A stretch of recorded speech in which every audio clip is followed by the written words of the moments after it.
So this is the gestation period. It's the birthing, the seed of the future to come. And now we're going to ground that energy in deep into the earth, deep into our own bellies, so that we can shift into this new age of Aquarius. Hi everybody, and welcome to From Shambhas to Shambhala.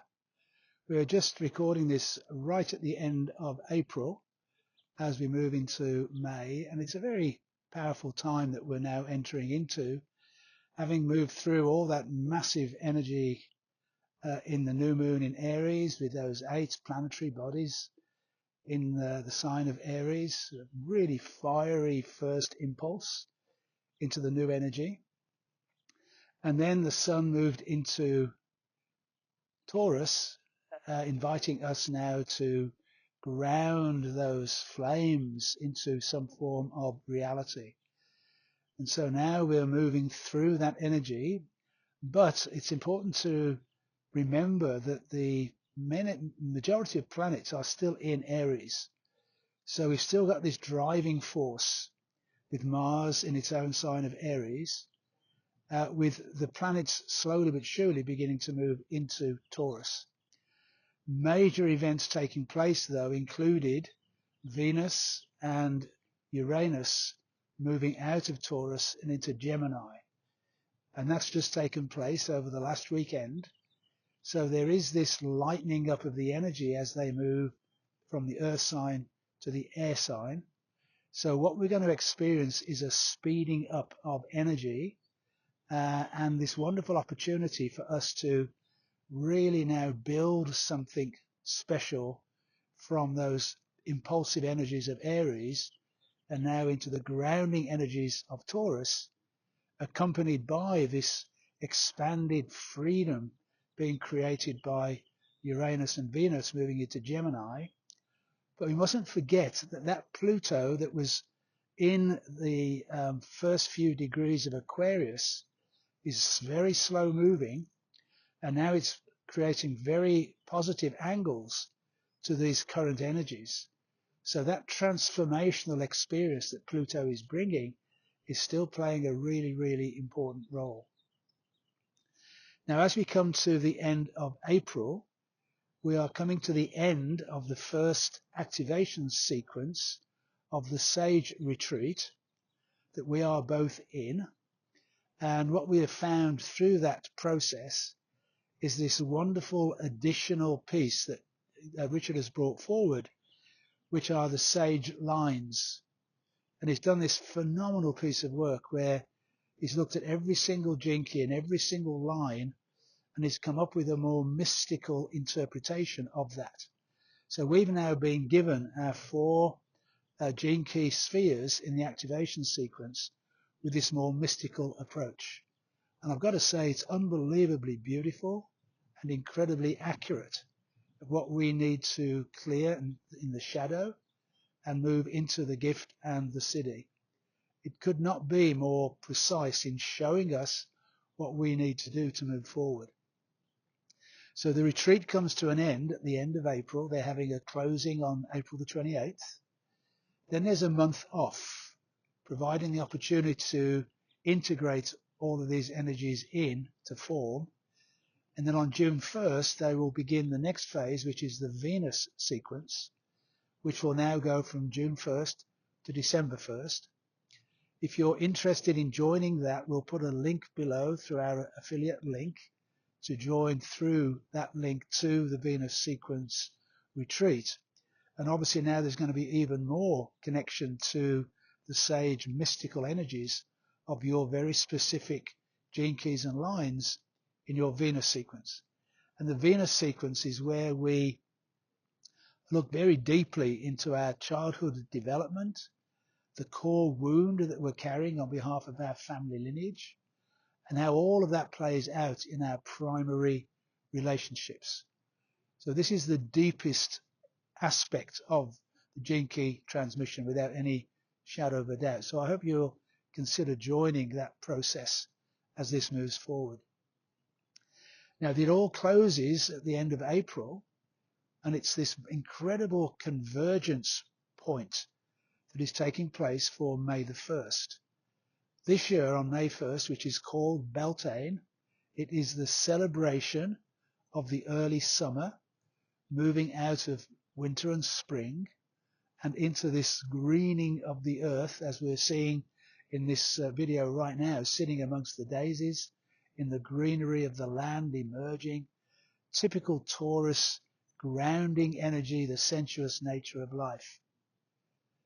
And Beltane is all about fertility. It's all about having children. It's the connection between now, May 1st, and February the 1st, when the children will be born as a result of this time. And it is believed that the children coming in next February and after will be carrying a whole different energetic vibration in their DNA. But it's not just about the birthing of children, it's about fertility in all of its forms. So this is now about taking your energy and your creativity and making something real from it. And there'll be tremendous support for it as we move through this Beltane. At the same time, on May the 1st, we have the full moon in Scorpio. And that corresponds to what is called the Wesak Festival. And there will be some controversy around which full moon is the Wesak full moon. So it should be celebrated either on May 1st or May 31st. We have a blue moon month with 2 full moons in the same month. And so my particular belief system in terms of esoteric tradition is that there are these 3 full moons back to back. The Easter full moon, which is the full moon of the Christ, and bringing in the energy of unconditional love, forgiveness, and acceptance. That is followed by the Buddha full moon, when the moon is in Scorpio. And this is now the Buddha returning in the Wesak Valley to bless the people.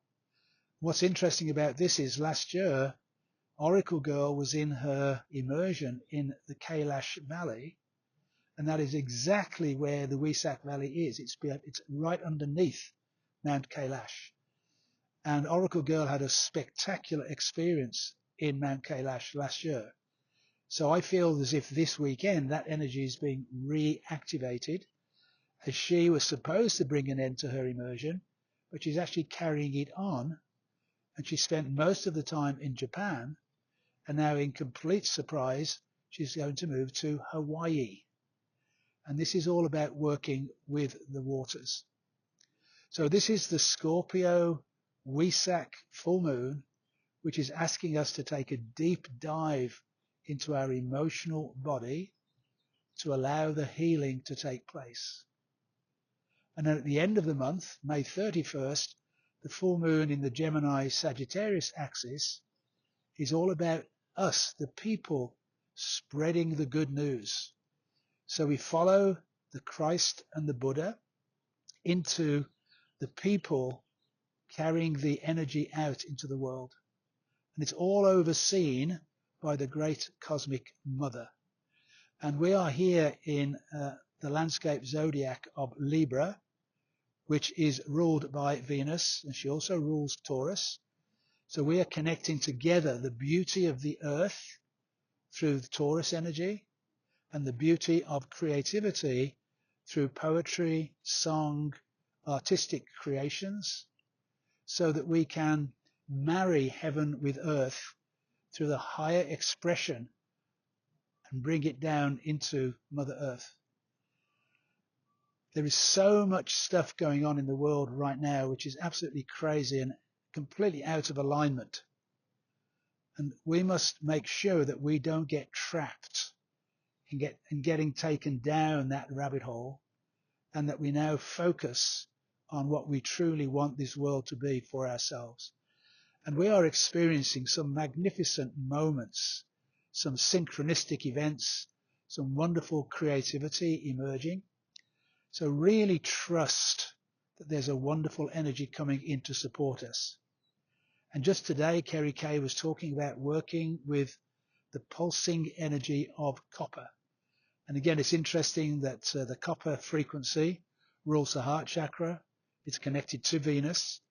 So to ground this energy in by just imagining these copper rods being anchored into the earth and pulsing this copper vibration, this copper light into the earth. And there's a copper dragon supporting us in this anchoring the energy in.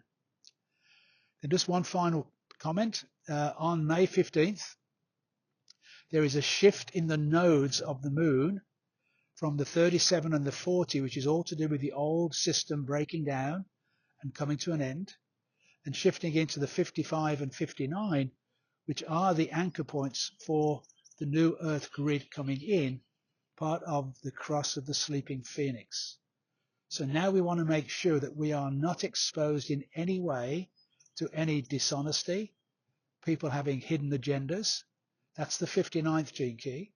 And we want to have absolute, honest, transparent relationship. And the 55th gene key is saying to us, whatever you do, don't play the role of victim. We know when we are, whenever we're blaming, complaining, or comparing. We all do it. We're all human. So we need to catch ourselves in those moments, pause, and pivot out and take full responsibility for whatever we were complaining about. And that is the route to our own personal freedom, which is opening up between now and February 2027. So this is the gestation period. It's the birthing, the seed of the future to come. And now we're going to ground that energy in deep into the earth, deep into our own bellies, so that we can shift into this new age of Aquarius. So it's still very powerful energetically. Stay calm, stay centered, stay grounded, and have a great month.